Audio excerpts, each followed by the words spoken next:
Jangan lupa like, comment, and subscribe.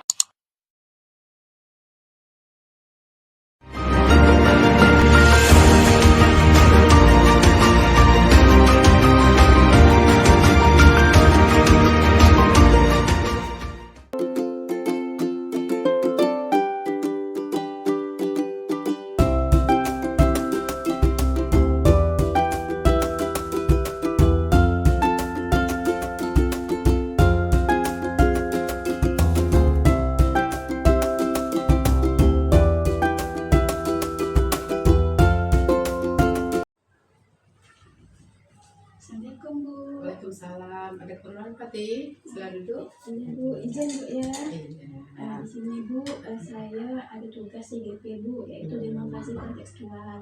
Dan dalam hal ini saya ingin mewawancarai Ibu. Oh, Ada waktunya Bu? Ada. Baik Bu, terima kasih Bu ya atas kesempatan yang diberikan.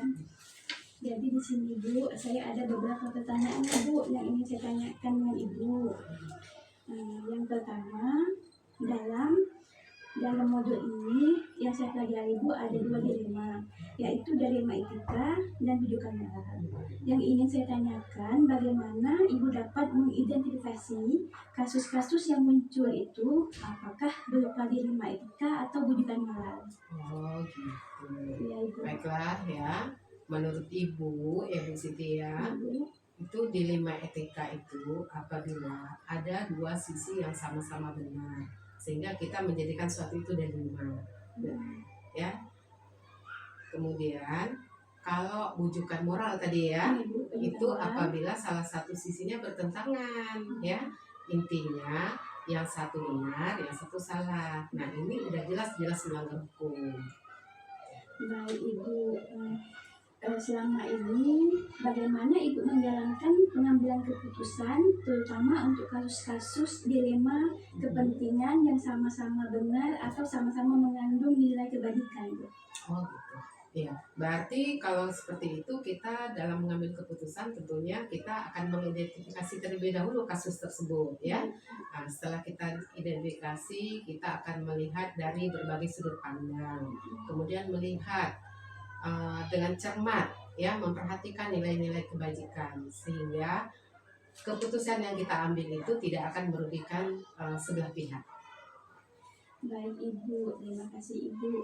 Kemudian Ibu, langkah-langkah atau strategi seperti apa yang biasanya Ibu lakukan dalam menyelesaikan masalah dilema seperti yang Ibu sebutkan tadi? Oke, kalau langkah-langkahnya tentunya pertama Ibu akan mengkonfirmasikan dulu kepada yang bersangkutan ya. Kemudian kita bermusyawarah nih. Setelah kita mengkonfirmasikan tadi, kita bermusyawarah dengan wakil atau guru senior lah yang ada di sekolah. Setelah itu kita mengevaluasinya, dan dari hasil keputusan itu tentu kita mengambil sikap melalui refleksi. Baik Ibu, ada nggak ya Bu yang Ibu anggap efektif dalam pengambilan keputusan pada kasus-kasus dilema etika? Menurut Ibu, semuanya akan efektif apabila kita bermusyawarah dengan kedua belah pihak dengan baik, saling memahami kondisi masing-masing dan mempermudah mencari solusi yang benar dan tepat sehingga permasalahannya akan selesai dengan baik. Baik, terima kasih Ibu ya. Kemudian Ibu, pertanyaan selanjutnya nih Bu. Adakah menurut Ibu yang merupakan tantangan dalam pengambilan keputusan pada kasus-kasus dilema etika? Oh tentu ada, itu pasti ada pro kontra ya. Tapi kita semaksimal mungkin untuk mengambil keputusan yang berdampak baik untuk semua pihak. Baik Ibu. Kemudian Ibu dalam menyelesaikan masalah atau kasus dilema etika ini, apakah Ibu memiliki jadwal khusus atau langsung menyelesaikan di tempat atau memiliki prosedur tertentu dalam penyelesaian masalahnya Bu? Selama ini kalau untuk jadwal khusus sepertinya belum ada ya. Tapi kita melihat berapa rumit kasus tersebut tuh seberapa rumit sehingga dapat diselesaikan pada saat yang akan kita selesaikan. Tetapi apabila kasus tersebut rumit atau berat, maka saya akan mengajak nih bermusyawarah ya kan, untuk mencari solusi penyelesaian yang tepat. Baik Bu, adakah seseorang atau faktor-faktor mungkin yang selama ini dapat mempermudah Ibu dalam mengambil sebuah keputusan untuk kasus-kasus dilema etika, Bu? Ada sih biasanya ibu selalu berkonsultasi atau maksudnya uh, bermusyawarah lah dengan guru senior ya, terutama guru senior yang ada. Jika tidak memungkinkan, maka ibu akan mengkomunikasikan permasalahan ini dengan pengawas sekolah ya, kan kita ada jenjangnya nih. Pertama kita diskusi dulu dengan guru yang kita anggap senior. Kalau memang ini permasalahannya tidak selesai, kita akan merujuk kepada pengawas dan mencari solusi yang terbaik dalam permasalahan yang ada. Oke, baik Ibu ya. Kayaknya ini pertanyaan terakhir Ibu dari saya Ibu. Dari semua hal yang Ibu sampaikan tadi, pembelajaran apa yang dapat Ibu ambil dari pengalaman Ibu dalam mengambil keputusan sebuah masalah yang pernah menimbulkan dilema etika, Bu? Itu kalau menurut ibu itu tentu berpengaruh pada diri ibu ya, akan menjadi lebih baik lagi dalam mengambil keputusan. Intinya kita harus rajin berkomunikasi nih, baik dengan semua pihak, kemudian membangun rasa empati sehingga dapat membangun kerjasama yang baik dan rasa nyaman dan rasa penuh kekeluargaan. Itu yang paling penting. Oke, baik Ibu. Terima kasih Ibu atas waktu yang telah Ibu berikan. Dari hasil wawancara ini banyak yang bisa saya ambil Bu, banyak pengalaman Ibu yang bisa dibagi dengan saya. Mudah-mudahan pengalaman Ibu menjadikan pelajaran untuk saya.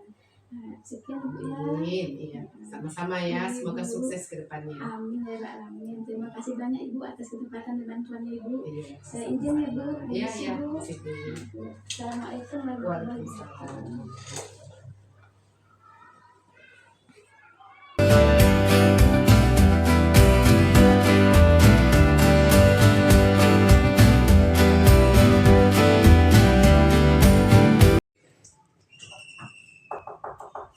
Assalamualaikum Pak. Waalaikumsalam warahmatullahi wabarakatuh. Sila Bu.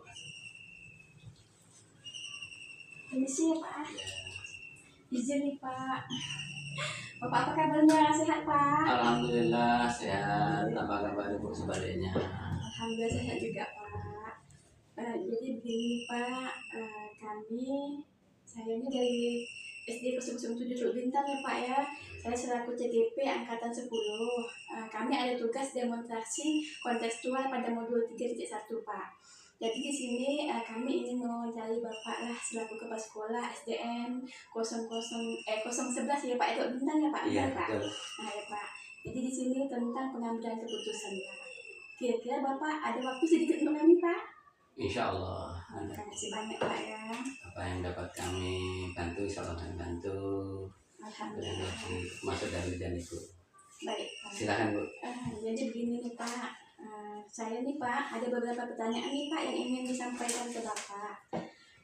Yang pertama nih Pak, selama ini bagaimana Bapak dapat mengidentifikasi kasus-kasus yang merupakan dilema etika atau bujukan moral Pak? Seperti itu Pak. Baik Bu, jadi kita kan harus pahami dulu apa yang dimaksud dengan apa tadi Bu istilahnya? Dilema etika atau Dilema bujukan etika moral. dan bujukan moral. Memang secara jujur bahwa sekolah kita nih selama ini kami berada di sini itu banyak masalah-masalah. Jadi masalah-masalah itu tentunya perlu kami identifikasi yang mana yang masuk ke dilema sosial, dilema etika dan bujukan moral. Bujukan moral tadi ya Pak ya. Itu yang setelah kita pilah-pilah tersebut, tentunya mana yang juga harus kita selesaikan dulu. Baik Pak. Misalnya kita ambil daripada dilema etika tadi. Oke Pak ya. Dimana dilema etika itu kan semuanya mempunyai apa kebajikan ya? Ya. Itu yang agak memang agak perlu kita teliti atau kita identifikasi yang lebih detail. Jadi menurut saya di dalam mengambil keputusan tentang dilema etika tadi juga kita memang banyak pertimbangan. Sebelum itu juga kami cari dulu permasalahannya artinya. Tidak mungkin kita akan memutuskan suatu kebijakan tanpa tahu permasalahannya. Jadi Bapak membedakan antara dilema etika dengan bujukan moral. Iya, betul.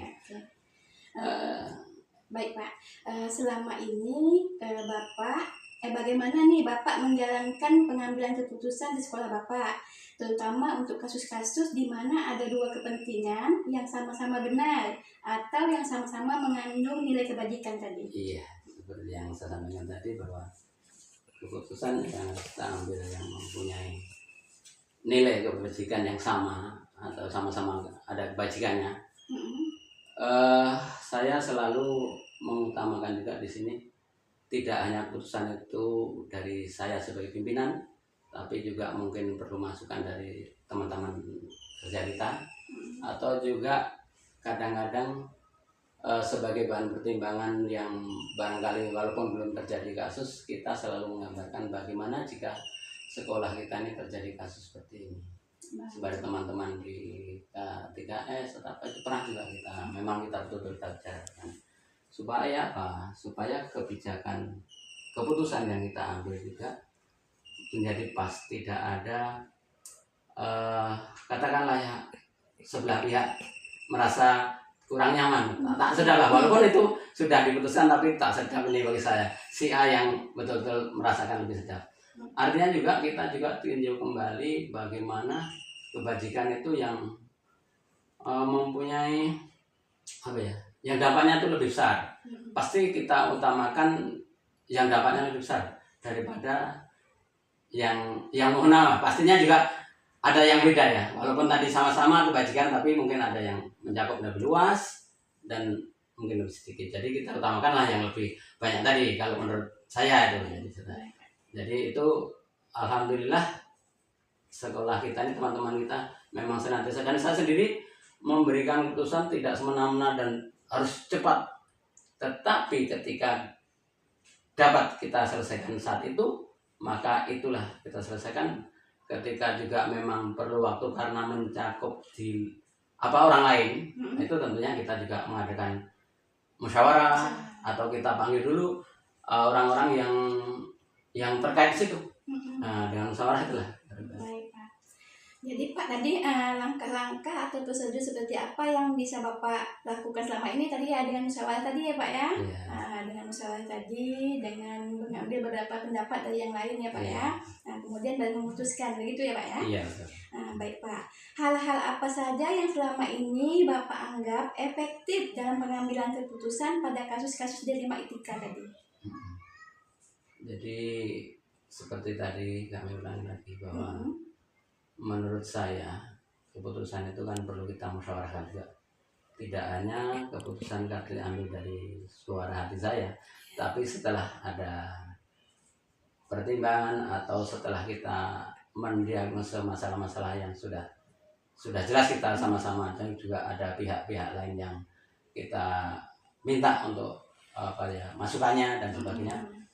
Itulah mungkin menurut saya itu langkah yang paling efisien gitu ya. Baik Pak. Jadi Bapak menerima pendapat dari kedua belah pihak, kemudian dengan memberikan bimbingan ya Pak ya, istilahnya memilah masalah itu tersebut apa yang solusi yang terbaik yang masalah tadi ya Pak ya.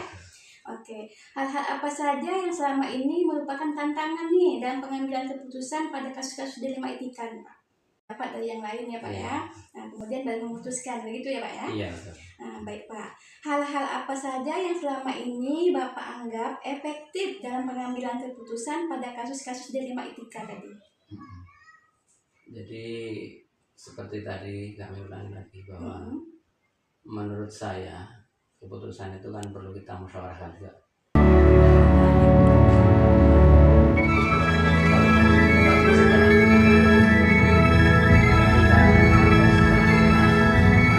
Masalah-masalah yang sudah jelas kita sama-sama, dan juga ada pihak-pihak lain yang kita minta untuk masukannya dan sebagainya. Itulah mungkin menurut saya itu langkah yang paling efisien gitu ya. Baik Pak. Jadi Bapak menerima pendapat dari kedua belah pihak, kemudian dengan memberikan bimbingan ya Pak ya, istilahnya memilah masalah itu tersebut apa yang solusi yang terbaik yang untuk masalah tadi ya Pak ya. Oke, hal-hal apa saja yang selama ini merupakan tantangan nih dalam pengambilan keputusan pada kasus-kasus dilema etika nih Pak? Memang tantangan pasti ada. Nah ya, biasanya banyak tantangan gitu ya Pak ya. Jadi tetap kita mengedepankan daripada musyawarah untuk mencari bakat supaya apa? Tantangan-tantangan itu jangan menjadi kita lemah. Nah, ketika kita ada kekuatan bersama dukungan atau bersama masukan-masukan yang sifatnya positif dan edukatif misalnya, ya, insya Allah jadi kita semangat kalau saya gitu ya. Alhamdulillah ya Pak ya, semangat ya Pak ya. Kemudian nih Pak, apakah Bapak memiliki sebuah jadwal atau misalnya waktu tertentu nih dalam sebuah penyelesaian kasus ini? Kemudian apakah Bapak langsung menyelesaikan di tempat atau Bapak membuat sebuah jadwal untuk menyelesaikannya? Misalnya dalam bentuk atau prosedur seperti apa yang Bapak jalankan seperti itu untuk menyelesaikan masalah tadi? Yang saya alami di sini Bu, memang untuk masalah kami tidak jadwalkan, karena harapan kami mudah-mudahan tidak ada masalah. Harapan kita yang baik-baik aja. Namun dalam berjalannya waktu atau proses misalnya KPM awal belajar mengajar itu juga pastinya timbul, baik itu masalah dalam pembelajaran atau masalah anak dengan anak atau masalah kita juga dengan personal kawan yang lainnya. Tetapi jika kita kembali kepada kepada pilah-pilah tadi. Kalau suatu masalah itu misalnya masalah itu memang juga yang kecil yang bisa diselesaikan di saat itu, ya kita selesaikan langsung, tidak perlu jadwal gitu. Tapi sudah pernah juga kami masalah ini betul-betul terjadi dan kami perlu pihak orang tua yang harus hadir. Tentunya kami akan memanggil orang-orang tua yang anaknya bersangkutan ada masalah tersebut, sehingga baru kita duduk bersama. Juga ada pokoknya pihak-pihak yang terkait kita duduk bersama, baru kita musyawarahkan dan baru kita keluarkan keputusan atau saya mengambil kebijakan untuk memutuskan suatu masalah supaya tidak terjadi lagi dan sebagainya. Dan saya juga ada kaidah aturannya kan, setelah itu kalau anak itu melanggar tata tertib misalnya ini saya tentang anak, tentunya kami sebutkan kan sudah ada tata tertib, katakanlah yang sudah ditulis di dalam kelas. Kan kalau kamu misalnya terlambat atau apa, atau kamu dalam waktu istirahat berada bermain dalam kelas, tidak boleh. Nah itu ya itu kita sampaikan lah secara mendidik juga lah. Langsung aja. Langsung ya Pak. Jadi langsung. Jika menyangkut kedua orang tuanya yang perlu anaknya dibimbing harus kita jadwalkan ya, seperti itu ya Pak ya. Baik Pak. Ini maaf nih Pak, banyak nih pertanyaan. Tidak masalah. Kemudian nih Pak, adakah seseorang atau faktor-faktor apa yang selama ini mempermudahkan Bapak atau membantu Bapak dalam mengambil keputusan dalam kasus-kasus dilema etika ini Pak? Kira-kira siapa yang bisa membantu Bapak itu? Karena memang terkait dengan selalu mengedepankan musyawarah tadi atau menerima masukan dan saling sharing dengan teman. Ya paling teman di sekolah sama-sama guru. Terus kalau melibatkan dengan wali murid, saya membawa komite. Yang ada komite kita undang. Karena itu sebagai wadah aspirasi bagi orang tua, ya kan? Nah, itu aja. Baik Pak, luar biasa Bapaknya. Kemudian nih Pak, ini pertanyaan terakhir Pak. Dari semua hal nih yang telah Bapak sampaikan tadi, pembelajaran apa yang dapat Bapak petik dari pengalaman Bapak selaku kepala sekolah untuk mengambil keputusan di dalam kasus dilema etika ini Pak? Memang seperti awal kami sampaikan, kasus dilema etika itu kan sama-sama mempunyai kebajikan. Namun dalam pertimbangan tentunya walaupun itu sama dalam kebaikan, tentunya ada hal yang berbeda seperti kalau kebajikan kita itu menyangkut yang lebih luas atau lebih atau mayoritas atau itu ya kita tetap beri penjelasan terlebih dahulu, kita dahulukan. Nah, kemudian kalau itu baru dikerjakan itu aja. Seperti itu Pak ya. Jadi komunikasi terpenting sini Pak ya. Intinya memang harus senantiasa berkomunikasi dan berkolaborasi. Seperti itu Pak ya. Nah, itu ya. Luar biasa Bapak nih. Baik Tetap Pak. itu aja Bu. Iya. Kalau ada kekurangan juga dari kami. Iya Pak. Baik Pak, sampai di situ saja Pak pertanyaan dari saya Pak. Saya ucapkan beribu terima kasih kepada Bapak karena telah memberikan kesempatan, kemudian telah memberikan masukan kepada kami nih Pak ya. Mungkin selaku nanti akan menjadikan pengalaman untuk kami dan pelajaran untuk kami nih Pak ke depan nanti. Oke Pak, saya ucapkan terima kasih banyak atas segala bantuannya Pak ya. Semoga Bapak sukses selalu. Amin, amin. Mudah-mudahan juga gitu Ibu. Iya Pak, amin. Terus menjadi pengganti guru-guru yang terbaik di Amin. bangsa Indonesia ini. Baik Pak, terima kasih Pak ya. Ya, Izin sama. Pak. Assalamualaikum Waalaikumsalam warahmatullahi wabarakatuh.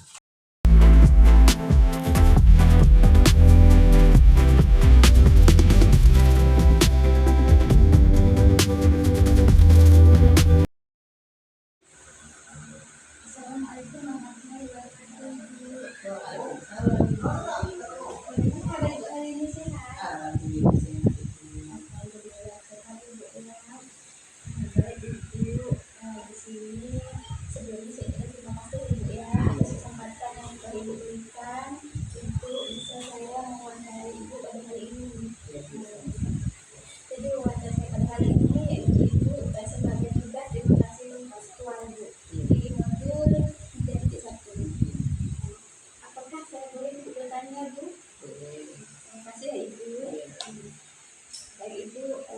Pertanyaan yang ingin saya tanyakan yang pertama, selama ini Ibu sebagai kepala sekolah dalam mengidentifikasi kasus-kasus yang merupakan dilema etika atau didikan moral ini, bagaimana cara Ibu mengidentifikasi hal tersebut? Baik, Bu Siti. Jadi untuk mengidentifikasi kasus-kasus yang berupa dilema etika maupun bujukan moral, yang pertama kami lakukan yaitu kami mengamati dulu konflik tersebut. Kemudian kami juga mempertimbangkan ketidakpastian di dalam pengambilan keputusan itu. Juga kami melihat dampak positif dari kedua konflik tersebut. Setelah itu baru kami mengambil keputusan. Dan tentunya keputusan itu kami ambil sesuai dengan nilai-nilai etika dan aturan yang ada di sekolah. Baik Ibu, terima kasih Ibu. Nah, untuk pertanyaan selanjutnya Ibu, bagaimana Ibu menjalankan pengambilan keputusan di sekolah ini, terutama untuk kasus-kasus di mana ada dua kepentingan yang sama-sama benar atau sama-sama mengandung nilai kebajikan? Oke, baik.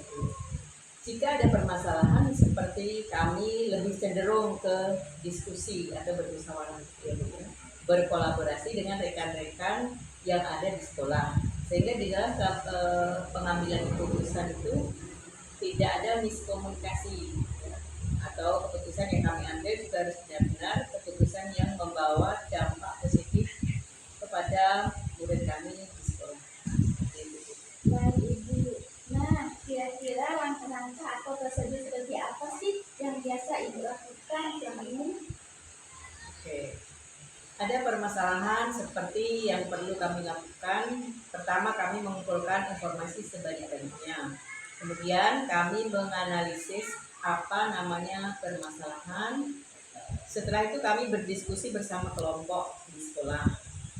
Di dalam forum kami menentukan keputusan mana yang seharusnya kami ambil, dan tentunya berfokus pada nilai-nilai etika. Kemudian lebih berdampak positif pada siswa-siswa kami di sekolah. Baik Ibu, terima kasih. Pertanyaan selanjutnya ya Ibu ya.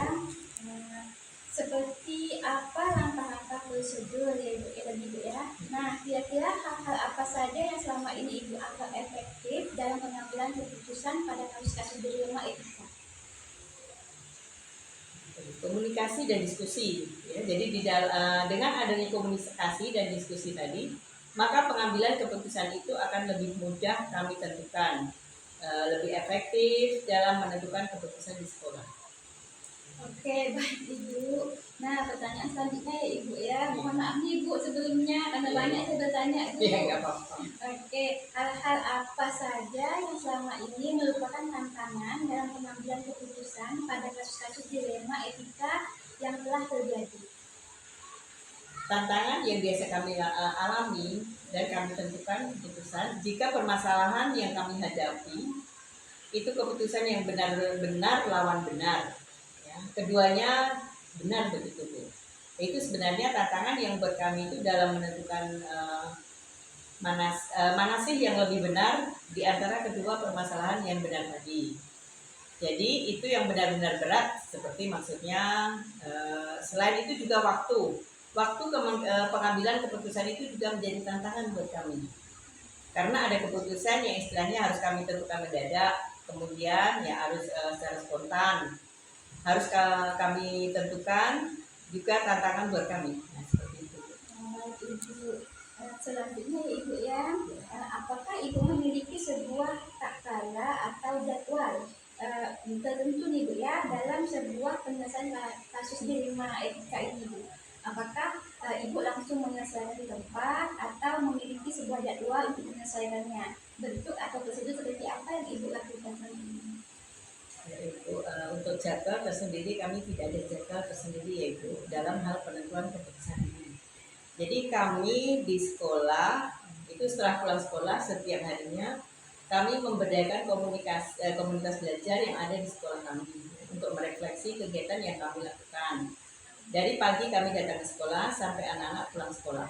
Jadi disitulah biasanya beberapa permasalahan yang diajukan oleh teman-teman kami refleksikan.